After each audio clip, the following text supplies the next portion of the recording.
Hello दोस्तों। पिछले कुछ एपिसोड्स में हमने शॉट्स और फ्रेम्स को देखा और समझा, पर जब तक हम उसका प्रैक्टिकल उपयोग नहीं देख लेते तब तक सब कुछ अधूरा सा रह जाता है।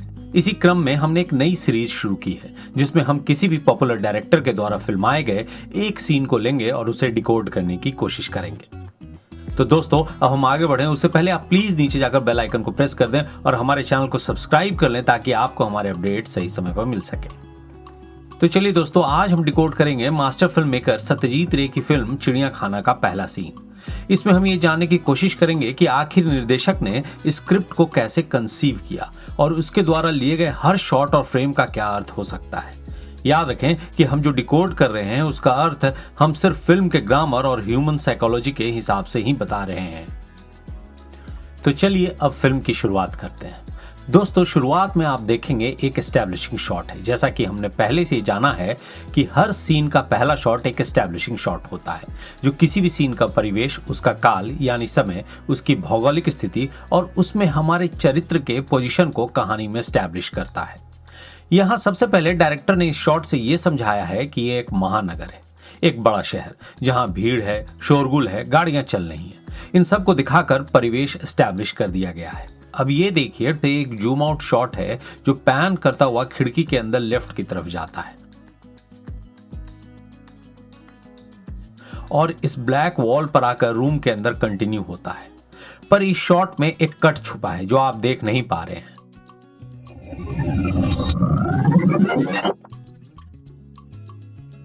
दरअसल ये एक कैमरा ट्रांजिशन है। दर्शकों को देखने में लगता है कि यहां से कैमरा एक स्ट्रेच में पैन करता हुआ रूम के अंदर चला गया, पर यह आपकी आंखों का धोखा है। इस ब्लैक पोर्शन के पास कैमरा कट कर दिया गया है। फिर रूम के अंदर दूसरे शॉट में कैमरा किसी ब्लैक पोर्शन से शुरू करके ट्रांजिट कराया गया है। दोस्तों, इस तरह के ट्रांजिशन का एक नियम है। देखिए, अगर आप कैमरा पहले शॉट में लेफ्ट पैन कर रहे हैं और ब्लैक पोर्शन पर लाकर रोक रहे हैं तो दूसरे शॉट में भी शुरुआत ब्लैक पोर्शन से लेफ्ट ही पैन कराया जाएगा, जिससे आपके कैमरे की गति एक ही दिशा में जाती हुई लगे और उसका मोशन एक कंटिन्यूटी में लगे। दूसरे शॉट में कैमरा सीधा उस रूम में ले जाया गया है जहां आए का सीन शूट करना है। आपको एक टेलीफोन की घंटी सुनाई देगी। शॉट हालांकि रूम के इंटीरियर का है, पर आप साफ सुन सकेंगे कि कोई फोन उठाता है और सामने वालों को बताता है, আমার নাম ব্যোমকেশ বক্সি। আপনি কত নম্বর চাইছেন বলুন না। না না, রং নাম্বার। कि वो ब्योमकेश बख्शी बोल रहा है। डायरेक्टर ने कास्टिंग के दौरान ही यहाँ बिना बताए कि ये घर व्योमकेश का है, बस इंटीरियर दिखाते हुए एस्टैब्लिश कर दिया। ये एक शानदार तरीका है बिना चेहरा दिखाए चरित्र को फिल्म में स्थापित करने का। इन सब के साथ साथ टाइटल और कास्टिंग क्रेडिट्स भी आ रहे हैं। अब कैमरा आगे बढ़ता है। निर्देशक ने घड़ी दिखाकर एस्टैब्लिश कर दिया है कि समय क्या हो रहा है। अब तक सीन की भौगोलिक स्थिति यानी बड़ा शहर और सुबह के 9 बज रहे हैं दर्शकों के मस्तिष्क में बैठा दिया गया है। अब कैमरा आगे बढ़कर एक कोलकाता का गाइड मैप दिखाता है जिससे बिना बोले शहर का नाम भी स्थापित हो जाता है। अब कैमरा थोड़ा घूमते हुए एक डरावना मुखौटा और एक कंकाल के पास से निकलता है। दोस्तों, इस जगह निर्देशक फिल्म के जोनर यानी फिल्म एक सस्पेंस और थ्रिलर है को एस्टैब्लिश कर देता है और बैकग्राउंड म्यूजिक भी इसमें बराबर की सहभागिता निभाता है। अंत में कैमरा घूमकर एक हाथ पर केंद्रित होता है जिसने एक सांप को पकड़ा हुआ है। यहाँ डायरेक्टर हमारे कैरेक्टर के स्वभाव यानी नेचर का परिचय देता है। हाथों में आराम से सांप पकड़ा हुआ देखकर ही दर्शक ये आसानी से अनुमान लगा लेते हैं कि इस व्यक्ति को किसी भी चीज से डर नहीं लगता है।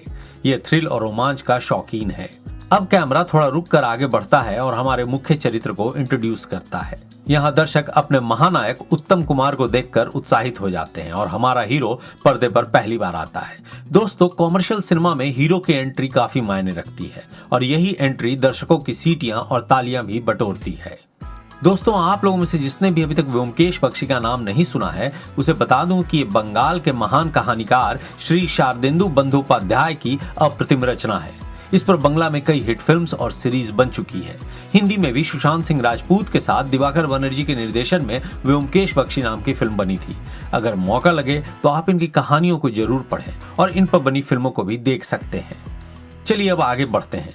एक बार शॉट एस्टैब्लिश हो गया तो निर्देशक और लेखक दोनों ये चाहते हैं कि दर्शकों के सामने दूसरे महत्वपूर्ण चरित्र, आने वाले घटनाक्रम और उसमें पैदा होने वाले चैलेंजेस को पहले 10 मिनट में एस्टैब्लिश कर दिया जाए, ताकि दर्शक बोर होकर फिल्म को छोड़कर ना निकल सके और एक रोमांच बना रहे। आप देखेंगे कि जैसे ही हमारा मुख्य चरित्र व्योमकेश एस्टैब्लिश होता है, वैसे ही दूसरे शॉट में निर्देशक हमें डायलॉग्स के सहारे उसके मित्र और हमारे second most important character Ajit Chakravarti को भी एस्टैब्लिश कर देता है। दोस्तों, जैसे शर्लक होम्स में डॉक्टर वॉटसन थे, उसी तरह व्योमकेश के जीवन में उसका अभिन्न मित्र अजीत चक्रवर्ती है। अब आप जिस चीज को यहाँ देखेंगे उसे टेक्निकल भाषा में ब्लॉकिंग और स्टेजिंग कहते हैं, यानी बिना कट किए हुए कैमरे और कैरेक्टर्स के मूवमेंट से शॉट्स और फ्रेम्स को बदलकर अपनी कहानी को रोचक ढंग से पेश करना। हालांकि हम इस पर एक अलग वीडियो लाएंगे, पर आप इसे थोड़ा समझ लीजिए। जैसे अब यहाँ देखिए, अजीत सिंगल शॉट से मिड क्लोज में था, पर वो जैसे ही उठा कैमरा सीधा डॉली करके व्योमकेश के पास पहुंच गया। जो फ्रेम बना वो मीडियम वाइड शॉट था, जिनका उपयोग किसी कैरेक्टर की बॉडी बिल्ड, एक्शन और इमोशन को दिखाने के लिए या वो जिस सिचुएशन में है उसकी सेटिंग और इंटेंसिटी को समझने के लिए किया जाता है। अब कट होता है और नेक्स्ट शॉट मीडियम शॉट लगाया जाता है, पर फ्रेम 2 शॉट रहता है। देखिए, अजीत मीडियम क्लोजअप में है और बैकग्राउंड में पूरा कमरा और उसमें बैठा व्योमकेश वाइड एंगल में है। आप गौर करेंगे कि निर्देशक ने पहली बार पूरे कमरे को, उसमें रहने वाले दोनों पात्रों और अंदर के एलिमेंट्स जैसे कंकाल, मेज, दीवार पर चिपके सिग्नल्स और दरवाजे और व्योमकेश के हाथों में सांप को एक साथ दिखाया है। अब एक दर्शक के तौर पर आप पूरे रूम के सेटअप को समझ रहे हैं। यहाँ हम फ्रेम्स और उसके उपयोग को ध्यान से देखेंगे। देखिए, अब व्योमकेश अपनी जगह से उठता है और अजीत के पास आता है। यहाँ पर अब ये 2 शॉट विथ मीडियम क्लोजअप में चेंज हो गया। दोस्तों, हमने अपने मास्टरिंग शॉट्स वाले वीडियो में बताया था कि आमतौर पर जब किसी भी दृश्य में जब एक या उससे अधिक पात्र होते हैं और उन पात्रों में आपस में किसी भी विषय पर डायलॉग के साथ साथ महत्वपूर्ण प्रतिक्रियाएं भी देनी होती हैं, तो निर्देशक ये चाहता है कि दर्शक उस संवाद के साथ साथ उनके एक्सप्रेशंस को भी नजदीक से महसूस कर सके, जिससे उसकी कहानी, उसका चरित्र और सिचुएशन ज्यादा जीवंत और खुद से क्लोज लगे। पर इस सीन में निर्देशक ने एक तीर से कई शिकार किए हैं। जैसे सबसे पहले जो एक सीरियस माहौल था उसे हल्की सी मुस्कुराहट में बदलना। दूसरा, व्योमकेश के अंदर का एक बालपन या मस्खरापन को दिखाना जो किसी भी हीरो के अंदर रहता है और दर्शक खासकर उसे पसंद करते हैं। और अंत में बिना बोले अजीत के नेचर को रिवील करना कि वो कैसे खतरे से डरता है। अब आगे बढ़कर एक कट है। इस छोटे से शॉट में हम देखते हैं कि ये सांप व्योमकेश का पालतू है और फिर एक कट लगता है। देखिए, मीडियम वाइड शॉट में अजीत फ्रेम से बाहर व्योमकेश फ्रेम के अंदर आता है। अजीत बैठता है और कैमरा व्योमकेश को फॉलो करता है और बिना जूम किए हुए डॉली के सहारे उसके हाथों के क्लोजअप को दिखाता है, जहां निर्देशक बहुत चतुराई से यह दिखाता है कि व्योमकेश के कई गुणों में से एक गुण हाथ की सफाई का भी है। दोस्तों, इस तरह की ब्लॉकिंग तो सीन को रोमांचक बनाता ही है, पर बिना कट किए हुए आप फ्रेम और शॉट के साइज को बदलकर कई चीजों को एस्टैब्लिश कर सकते हैं। अब देखिए, वापस से उसी डॉली ट्रैक पर कैमरा वापस आ जाता है और क्लोज से वाइड की ओर फिर से व्योमकेश वापस आकर बैठता है।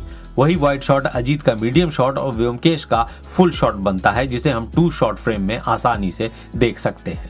अब ये बीच में दरवाजे को जानबूझकर रखा गया है, ताकि जब सीन में तीसरा चरित्र आएगा तो इसको इंट्रोड्यूस करने के लिए फ्रेम में जगह बनी रहेगी। देखिए, दरवाजा नॉक हुआ, व्योमकेश उठा और दरवाजा खोला। कट शॉट, दरवाजा खुला और एक ओएस शॉट यानी ओवर द शोल्डर शॉट। जैसा कि हमने आपको पहले ही बताया है कि एक बेस्ट शॉट है किसी भी बातचीत को दर्शाने के लिए। अब थर्ड कैरेक्टर की एंट्री होती है, वो अंदर आता है और फिर लास्ट वाले डॉली शॉट की कंटिन्यूटी, जिसमें दोनों कुर्सी के बीच में दरवाजा और तीसरा चरित्र है। अब आप गौर करेंगे कि कैमरा अभी भी डॉली ट्रैक पर लगा हुआ है और वहीं से वो बार बार लेफ्ट और राइट डॉली मूवमेंट कर रहा है, जिसकी सहायता से सिनेमेटोग्राफर सिर्फ कैमरा का एंगल बदलकर अलग अलग फ्रेम और शॉट्स क्रिएट कर रहे हैं। तीसरे चरित्र के बॉडी लैंग्वेज से आप साफ समझ सकते हैं कि वो व्योमकेश के परिवेश को परखने की कोशिश कर रहा है। उसके साथ साथ दर्शक ये भी सोच रहे होंगे कि आखिर ये कौन है और ये क्या कहना चाह रहा है। फिर सीन कट होता है, सिंगल फ्रेम मीडियम क्लोजअप। यहाँ पर हम फ्रेम पॉज कर रहे हैं। देखिए, इस तीसरे चरित्र को उस कंकाल के सामने खड़ा कर दिया गया है। यहाँ शायद निर्देशक ये दिखाने की कोशिश कर रहा है कि इस तीसरे व्यक्ति के पीछे कोई अनदेखा, अनसीन खतरा है और ये एक सिंगल शॉट है जो मीडियम क्लोजअप में है। अब और आप देखेंगे कि फूल देने वाले सीन में कैमरा एक्शन के साथ पैन करके व्योमकेश पर जाता है और स्लोली जूम करता हुआ हल्के टाइट फ्रेम से उसके एक्सप्रेशंस को कैच करता है। देखिए, निर्देशक चाहता तो मीडियम वाइड 2 शॉट में इस पूरी बात को दिखा सकता था या फिर कट शॉट लगाकर भी इसे ले सकता था, पर कैमरा मूवमेंट से फिल्म की कहानी में गति बनी रहती है जो दर्शकों को बांधने के काम आती है। अब देखिए, इस सीन में सेम मूवमेंट रिपीटेड है। जिस चीज को ये आदमी अपनी जेब से निकाल कर व्योमकेश को देता है, उसे दिखाने के लिए निर्देशक और एडिटर ने एक इंसर्ट शॉट लगाया है। दोस्तों, जैसा हमने आपको अपने पिछले वीडियो में बताया था कि जब किसी भी एक्शन के दौरान हम बहुत सी छोटी छोटी चीजों पर अपने दर्शकों का ध्यान दिलाना चाहते हैं, खासकर वो चीजें जो होने वाली घटनाओं पर बड़ा असर डाल सकती हैं, तो हम उसे अपने कैरेक्टर या कैमरे के पॉइंट ऑफ व्यू के माध्यम से दिखाते हैं। पर जब शॉट्स एकदम कट करके अचानक बीच में इंसर्ट किए जाते हैं तो इन्हें इंसर्ट शॉट कहा जाता है। पर आप देखें कि ये शॉट अचानक से बीच में लगाया गया है, पर ये इन दोनों के बीच में किए गए एक्शन का एक इंडिपेंडेंट रिप्रेजेंटेशन है। यहाँ फिल्म में इस चरित्र के नाम को इसी अंदाज में इंट्रोड्यूस किया गया है। नाम है निशानाथ सेन।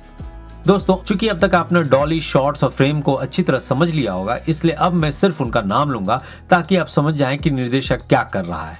देखिए, एक कट और कैमरा फिर से ट्रैक पर डॉली के साथ तैयार। राइट मूवमेंट, 2 शॉट जो अब 3 शॉट में कन्वर्ट हो गया। अजीत के ओवर द शोल्डर से हम इस बातचीत को देख रहे हैं, क्योंकि व्योमकेश की कहानियों को हम अजीत की ही कलम से पढ़ते आए हैं। निर्देशक ने स्टेज प्लेसमेंट में इस बात का ध्यान दिया है कि कौन सा पात्र अपने रोल के हिसाब से किस जगह बैठेगा और कैमरा कहां से कहां तक मूव होगा। देखिए, अब कैमरा डॉली करके निशानाथ सेन के पास जाता है। उनके चेहरे पर फोकस होता है। इस क्लीन सिंगल से यह पता चलता है कि न सिर्फ व्योमकेश और अजीत उसकी बातों पर ध्यान दे रहे हैं, बल्कि दर्शक भी सिर्फ और सिर्फ इसी चरित्र पर कॉन्सेंट्रेटेड है। अब कट शॉट लगाकर मीडियम क्लोजअप में ही व्योमकेश का सिंगल शॉट आता है। यहाँ आप गौर करेंगे कि 180 डिग्री रूल को फॉलो किया गया है। जब निशानाथ बोलते हैं तो कैमरा निशानाथ के बाएं तरफ रहता है, और जब व्योमकेश का कट लगता है तो कैमरा दाहिनी तरफ रहता है। हालांकि यह पूर्ण रूप से ओवर द शोल्डर नहीं है, पर 180 डिग्री होने के कारण आपको दोनों व्यक्ति सिंगल शॉट में ही एक दूसरे के सामने बैठकर बातचीत करते दिखाई दे रहे हैं। अब आगे जब बातचीत और गहरी होती है और कुछ पुराने राज बताए जाते हैं तो कैमरा धीरे धीरे निशानाथ जी के चेहरे के और करीब आता है। यह मोमेंट आपको मनोवैज्ञानिक तौर पर इस शख्स की बात सुनने और उस पर गौर करने पर मजबूर करता है। इसी तरह अगला कट 180 डिग्री फॉलो करते हुए व्योमकेश पर आता है, जिसके सवाल उतने ही गहरे हैं जितने सामने वाले के राज। फिर एक कट और इसके बाद निर्देशक व्योमकेश और अजीत दोनों को एक साथ दिखाता है कि दर्शक ये ना भूल जाए कि अजीत भी सारी बातचीत का हिस्सा है, और एक एक्सप्रेशन शॉट लेकर निर्देशक एडिटर को अगला कट लगाने का मौका देता है। अब निशानाथ द्वारा आगे की कहानी बताई जाती है। कैमरा फिर से मूव करता है और सिंगल शॉट ब्लॉकिंग की मदद से 3 शॉट्स में बदल जाता है। फिर सिंगल कट्स और फिर double shot, mid and wide, बीच में एक इंसर्ट और अंत में थर्ड कैरेक्टर का एग्जिट। दोस्तों, यहाँ पर यह सीन खत्म होता है। तो दोस्तों, आपने देखा कि कहानी को स्क्रिप्ट और स्क्रिप्ट को निर्देशक की सोच और उस सोच को एक सिनेमेटोग्राफर कैसे जीवंत और रोचक बना देता है। मैं आपको दिखाना चाह रहा था कि एक मास्टर डायरेक्टर कैसे सोचता है, और जब आप डायरेक्ट करेंगे तो आपको भी चीजें ऐसी ही सोचनी पड़ेंगी, जिससे आप एक छोटे से सीन को कैसे इंटरेस्टिंग बनाएंगे। दोस्तों, अगर आपने हमारे मास्टरिंग शॉट्स की सीरीज नहीं देखी है तो जरूर देख लें। ऊपर लिंक आ रहा है, हमने डिस्क्रिप्शन में भी लिंक डाल दिए हैं, और हमारी कोशिश यही रहेगी कि इसी सीरीज के अगले एपिसोड में हम इंडियन और इंटरनेशनल सिनेमा के मास्टर डायरेक्टर्स के कुछ शॉट्स और सीन्स को डिकोड करने की कोशिश करें, जिससे आप ये समझ सकें कि डायरेक्टर फिल्मों की कहानी कैसे पहले खुद समझते हैं और फिर हमारे सामने पेश करते हैं। तो चलिए दोस्तों, अगर आपको हमारे ये वीडियो पसंद आया तो प्लीज लाइक, सब्सक्राइब और शेयर जरूर करें, और हमारे पुराने वीडियोस को भी जरूर देखें। आप जितना ज्यादा हमारे वीडियोस को देखेंगे, हमें उतने ही नए वीडियोस बनाने की प्रेरणा मिलती रहेगी। तो दोस्तों, अब चलते हैं और फिर मिलते हैं। तब तक के लिए हैप्पी फिल्मिंग और सायोनारा।